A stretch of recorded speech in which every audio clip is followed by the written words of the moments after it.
Монгол Улсын ерөнхийлөгч ухнагийн хөрөвсөг Хинтээ аймгийн Баяадрах сумын нутаг дуурлаг нарсны хүнүүгийн дурсгалт газарт хийж байгаа археологийн наривчсан судалгааны явцтай танилцлаа.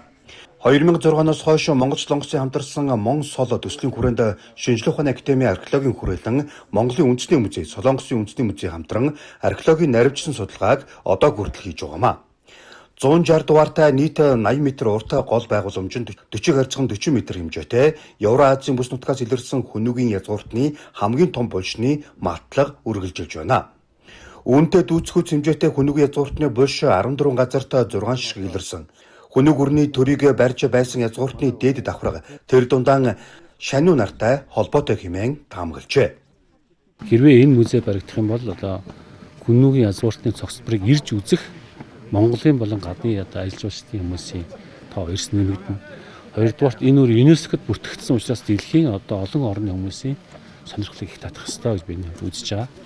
Тийм учраас одоо манай соёл спорт аялал жуулчлалын яам, эдийн засгийн хөгжлийн яам, боловсролын яамныхан бид хамтарч ажиллаад ирэх 2027 он төсөвдөр Хинтээ аймгийн Баяадрах сумын дуурлаг нарс хэмээх газарт олдсон хүнүүгийн язгууртны ийм том зохицлбор дээр ил музей болох асуудлыг суулгах гарах болж байна. Тэгээд бид нар очиод ерөнхий сайтай уулзаад 2027 он төсөвдөр энэ музейн зохицлборыг байгуулах ажлыг эхэлнэ.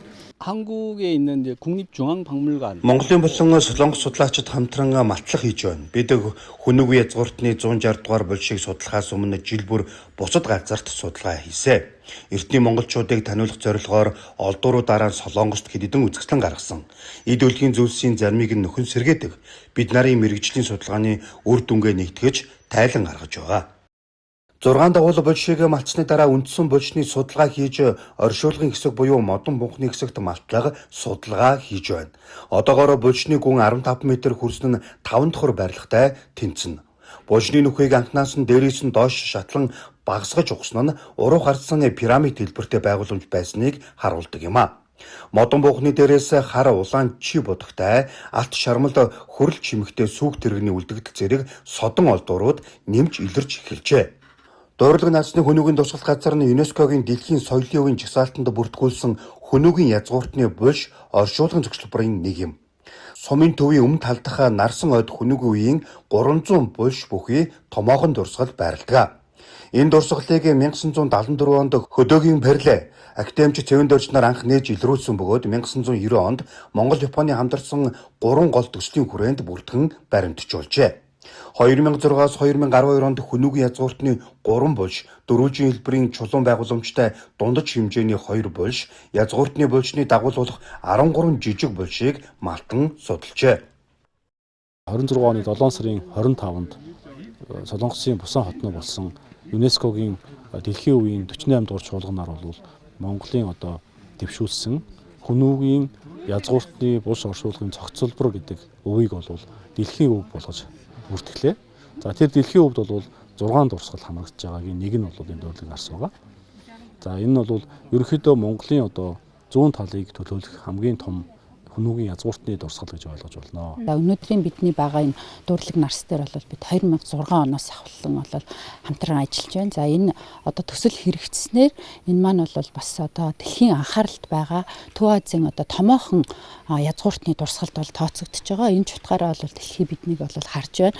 Тэгэхээр энэ чутгаараа бид одоо энэ олон улсын төсөл маш урт удаан хугацаанд туршлагатай ийм одоо баг ажиллаж байгаагаар бол бас онцлог байгаа. Эндээс мөн харж будагтай сүх тэрэг авсны алтан чимэглэл, хөрөл сав суулга, дэнгийн цөгц, адуу, малын тоног хэрэглэл, алт үнд чулуугаар хийсэн зүйлт, гол чимэглэлийн зүйлс, хаш идэл, чи будагтай аяг, сав суулга, шанаг, шүүлтүр зэрэг хоол ундны хэрэглэл, шавар баар, хөрөл тойл, модон, сам зэрэг мянгаар тоологдох эд өлгийн зүйлс олдоод байгаамаа. Мөн адууны хялгасаар сүлжиж хийсэн бүтэн хазаар, авсны алтан шармал, хөрөл бариул зэрэг өмнө нь илэрч байгаагүй ховор олдууруудч гарч байгаа нь хүнүүгийн түүх соёлын судалгаанд чухал хувь нэмэр оруулна гэж судлаачид үзжээ. Хүнүүгийн одоо язгууртан 160 дугаар булшны малтацлагын ажил дээр анх 1-р курсын оюутан их сургуульд орсон оноос ажиллаад одоо 4-р курсээ төгсөөд өдөө хүртэл ажиллаж байна. Яг энэ 4 жил ажилласан энэ дурсгал дээр 4 жил ажилласан оюутан бол одоо 2-3 хүн байна. Тэрний нэг нь болж энд ажиллаж байна. Энэ дурсгал дээр одоо анх тэгшхэн дөнгөж тэгээд дөнгөөрсөн цэвэрлэгийн ажлаас нь эхлүүлж ажиллаж эхэлсэн.